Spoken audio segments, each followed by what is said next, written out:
everybody. We're back here with the host of The Price is Right, Drew Carey.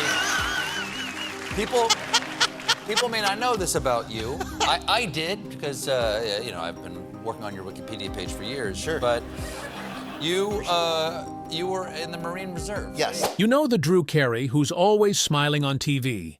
But do you know the Drew Carey who stood on the brink of suicide twice, who suffered childhood abuse, and who recently endured the agonizing loss of the love of his life in a brutal murder? Why would the man who brings laughter to millions always carry a suicide note in his pocket? The secret of the smiling man is finally out. Every truth has its roots, and Drew Carey's roots aren't found under the bright Hollywood lights, but in a gritty, blue-collar neighborhood in Cleveland, where he first learned to laugh just to keep from going under. Cleveland, 1966. The boy by the hospital bed.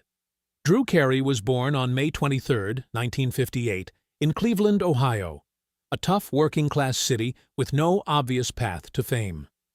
When he was 8, his father, Lewis Carey, died of a brain tumor. The illness lasted long enough to damage Drew's memories of him. Later, Drew said he could barely remember his father as a healthy man. In his mind, his dad was only someone who was dying. That loss taught Drew to hide his pain early. As a child, Drew also wore thick glasses and struggled with his weight. At school, that made him an easy target for bullies. He had no father to protect him and no strength to fight back, so he used humor instead. He learned to make other kids laugh before they could laugh at him. Years later, he would say that he did not choose comedy. Loneliness chose it for him. Life at home was difficult too. His mother had to raise 3 boys alone, with little money and no one to lean on. Depression entered Drew's life early, and he later said it felt like something that had always been there. There was also a darker secret. In 1997, in his memoir Dirty Jokes and Beer, Drew revealed that he had been sexually abused by a family member as a child. The book became a New York Times bestseller, but the most painful part was not only the abuse, it was the 30 years of silence that came before he finally spoke about it. Drew Carey learned to laugh because crying was too painful. And in many ways, that wounded little boy stayed with him for the rest of his life. The 2 times he chose to disappear. When Drew was 18, he went to a frat party. He was surrounded by young, loud, happy college kids laughing and talking. But inside him, there was an inexplicable emptiness. That night, he attempted to take his own life for the first time. Looking back, Drew didn't use dramatic words. He simply said, "I didn't want to die. I just didn't want to hurt anymore." A simple sentence, and perhaps it carries so much weight exactly because of its simplicity. The second time happened in his early 20s. He was living alone, broke, and completely directionless. Waking up every morning was a question with no answer. Looking around, he saw people laughing, falling in love, living. Meanwhile, he felt hollow. That unfairness made him angry. The feeling of being left behind left him exhausted.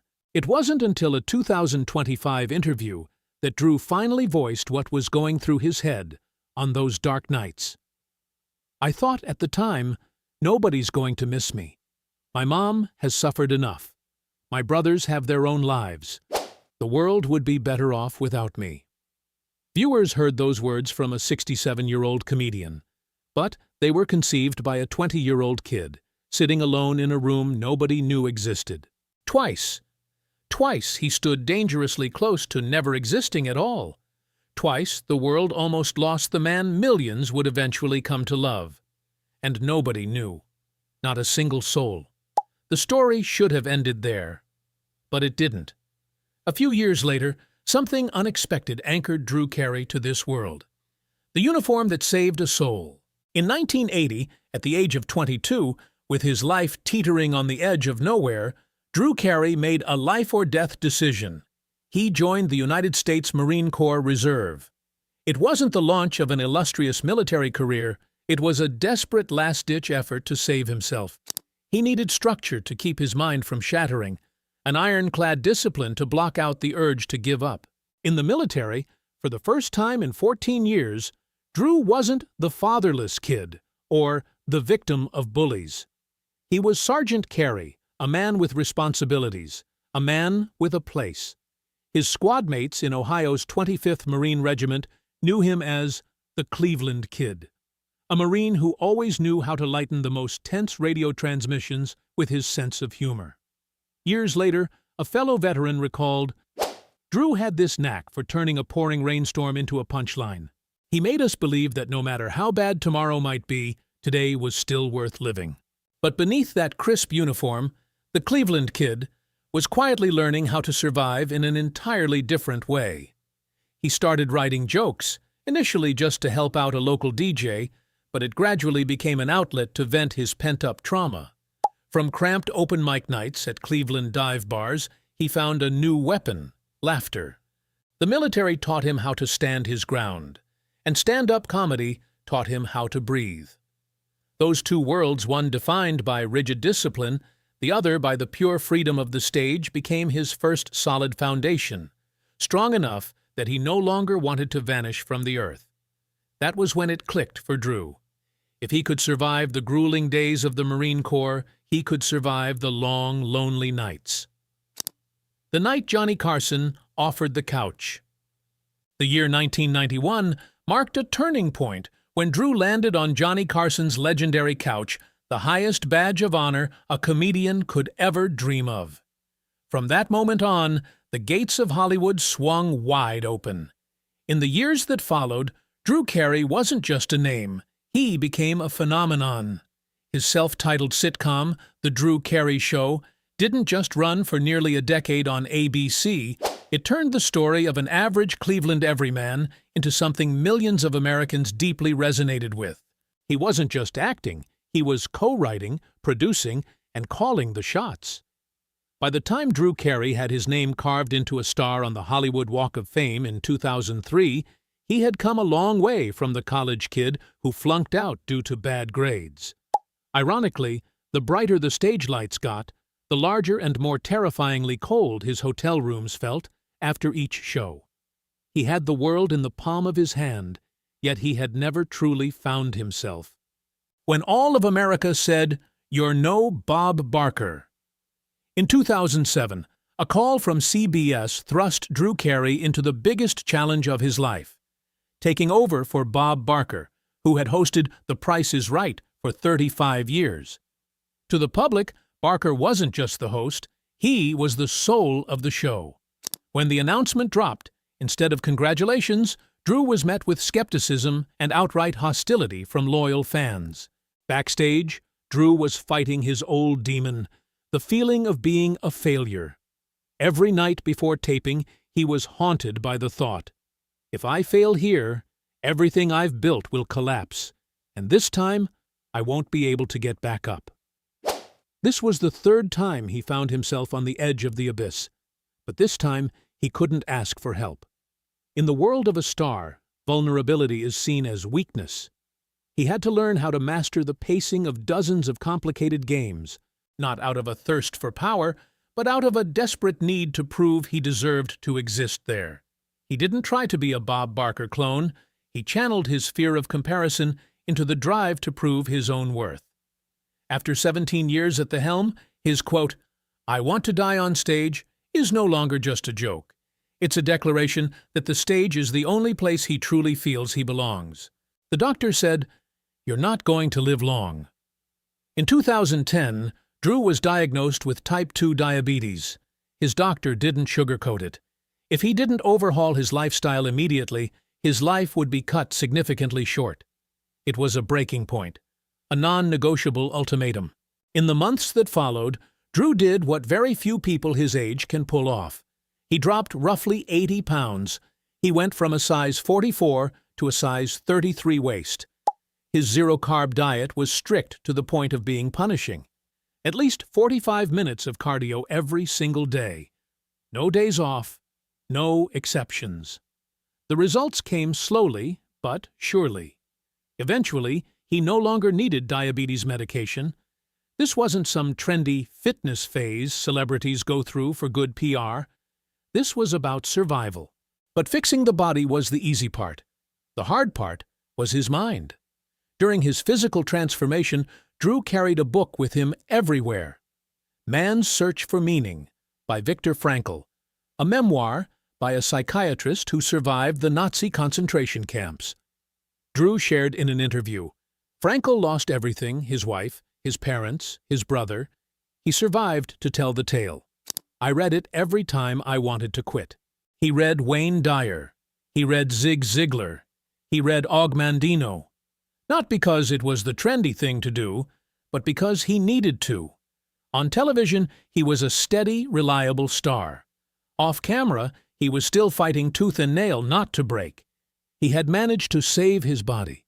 But his heart, that's a whole different story. And that story was just beginning. First love and the child that wasn't his. In October 2007, the exact same year he took the gig at The Price is Right, Drew got engaged to Nicole Jarax. They hadn't set a wedding date, but all of Hollywood believed this was his final stop. What made this relationship so special wasn't just Nicole. It was her son, Connor. Drew loved Connor as his own. A man who had essentially grown up without a dad was determined to become the father he never had. He drove Connor to school. He taught Connor the things that Drew Carey never got the chance to teach his own son. Everything looked like a happily ever after. Until January 2012. After nearly 5 years together, Drew and Nicole called it quits. They announced the split amicably, no drama, no finger-pointing. Drew remained a father figure in Connor's life. But behind the polite public statements was a very real family upheaval, and a man who, once again, found himself losing a family. Later, close sources revealed that the breakup wasn't because they fell out of love. It was because Drew hadn't truly healed. He dragged his childhood demons into every relationship. Nicole once said something that stops you dead in your tracks. There's a part of Drew that no one can touch, not even him. He had loved, he had lost, and he thought his heart had been broken enough. But he didn't know yet the universe had one more gut punch waiting for him, an unimaginably cruel one.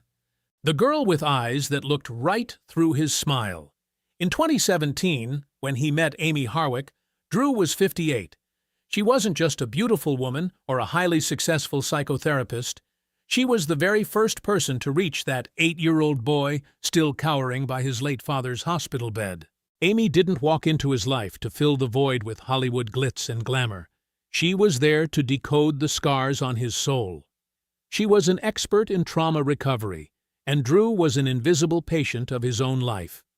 To him, the fact that their birthdays were exactly 3 days apart wasn't just some cosmic coincidence, it was destiny. Amy didn't look at Drew as a TV star, but as a human being wrestling with the ghosts of his past. In Drew's eyes, Amy was the mirror reflecting the true self he had kept hidden for half a century. When they got engaged and she appeared on his show, the public just saw a beautiful couple. But Drew knew the truth. He had finally found the only person capable of seeing right through the comedian's mask he had meticulously worn for decades. The last 3 words and 2 fateful days. On February 13th, 2020, Drew received a text from Amy. She said she was learning about forgiveness and wanted to meet him to tell him something important. Drew replied with 3 words, "I love you." Those 3 words would haunt him forever. Later, Amy's friends revealed something disturbing. In the weeks before her death, she had a bad feeling that something was going to happen. She had also tried to renew a restraining order against Gareth Pursehouse, her abusive ex-boyfriend. Drew did not know how afraid she was. After her death, he said that if he had known, he would have picked her up that night. He was ready to pick her up for the rest of his life.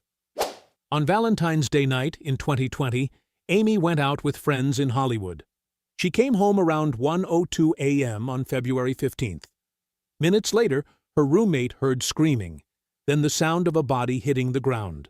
Amy was found 20 feet below the 3rd-floor balcony of her Hollywood Hills home. She was still breathing when help arrived, but she died at Cedars-Sinai Medical Center at 3:26 a.m. She was only 38. Police quickly realized this was not an accident.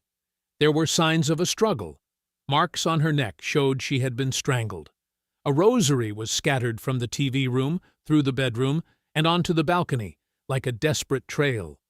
Police also found a syringe filled with liquid nicotine, a substance that can be deadly. This was not a sudden fight that went out of control. Prosecutors said it was planned.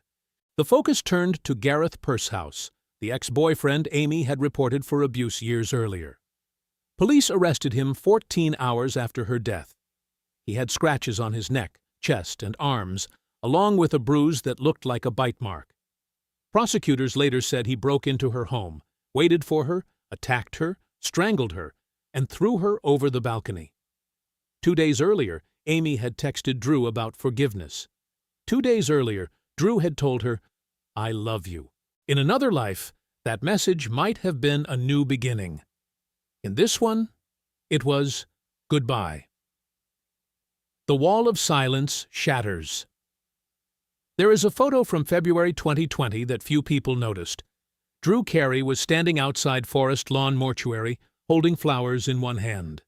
His other hand was shaking, not from the cold, but from grief. This was the second time someone had been taken from him forever. The first was the boy he used to be before his father died. After Amy's death, Drew said their love was the kind people are lucky to find once in a lifetime. It did not sound like a polished public statement. It sounded like a broken man trying to speak. Production of The Price is Right was stopped because Drew could barely function. A few weeks later, he returned to the stage, but fans noticed small moments where the pain showed. In one episode, a young female contestant hugged him, and Drew froze for a few seconds. His eyes filled with tears, and he turned away. In another episode, the big wheel landed on February 15th. February 15th was the day Amy died. Drew looked away immediately. The camera caught it for only a second, but it was enough. Comedy was his armor. But the cracks were showing. In September 2023, Gareth Pursehouse was convicted of first-degree murder. He was also found guilty of burglary and murder while lying in wait. In December 2023, he was sentenced to life in prison without parole. Justice came, but peace did not. Drew later admitted the verdict gave him closure, but it did not heal the pain. There is also a private ritual few people know about. Every year, around the third week of May, near both of their birthdays, Drew disappears from public view. A colleague said he goes to Forest Lawn Cemetery with flowers and a book. He sits there and reads to Amy. No cameras, no interviews, no jokes. Just a man talking to someone who can no longer answer. 2025. The year the mask came off. In early 2025, Drew Carey did something he hadn't done in 50 years. He laid it all out. In an interview, he detailed his 2 suicide attempts from his youth. He called them cries for help. He explained exactly how depression had shaped who he was from age 8 through 18, through his 20s, through all the success, the relationships, and every single episode of The Price is Right. The public reaction was pure shock. Millions of fans only knew the upbeat game show host. They couldn't fathom that this man had almost lost his life to despair. The interview video went viral with millions of shares. The comments were flooded with one question. Why now? There was an answer few people connected the dots on. On August 11, 2014, Robin Williams passed away. Drew and Robin used to have late-night phone calls talking about depression. In a later podcast, Drew said, "We didn't talk about showbiz. We talked about how to make it to tomorrow morning." After Robin's death, Drew was devastated because he realized a terrifying truth: he could be next. Another comedian fading to black in silence. Another smile pronounced dead behind closed doors. Maybe that's why he finally decided to speak up, so that no other comedian would vanish in silence, so that someone out there hiding their pain just like he used to would know they aren't alone. And there was one thing that kept him anchored all those years, something he only recently fully understood. The Price is Right wasn't just a job. Every single day, hundreds of strangers hugged him, screamed his name, and were overjoyed just to see him. For a guy who spent his whole life feeling like nobody would miss me if I were gone, that was the strongest medicine in the world. The phrase, "I want to die on stage," suddenly took on a completely different meaning. Not for the fame, not for the career, but because it is the one place he truly feels unconditionally loved. In a March 2025 interview, he said it straight. Comedy was his way out of the dark. He processes tragedy through jokes. He uses laughter to break what he calls the curse of depression. He hid it for 50 years, and now he's telling the story not for pity, but to throw a lifeline to others hiding the same kind of pain. The final piece of armor. We've seen him in the uniform of a U.S. Marine, seen him as a shrewd businessman owning the Seattle Sounders soccer club, and watched him get inducted into the WWE Hall of Fame. The world looks at those titles as the medals of a wildly successful life. But to Drew, those weren't necessarily peaks he wanted to conquer, they were shields, layers of armor to hide behind, keeping the world from seeing an 8-year-old boy still standing by his dying father's hospital bed. All the awards, the multi-million-dollar deals, and the endless rounds of applause were, at the end of the day, just a fresh coat of paint over a soul that had wanted to let go so many times. The ultimate survivor wasn't the millionaire Drew Carey. It was a kid who learned how to turn agony into laughter so he would never be defeated. The next time you see Drew Carey standing on a stage, look into his eyes. That smile is no longer a mask to hide behind. It is the smile of a man who has walked through hell, lost what he loved most, and still chooses to stick around and be kind to the world.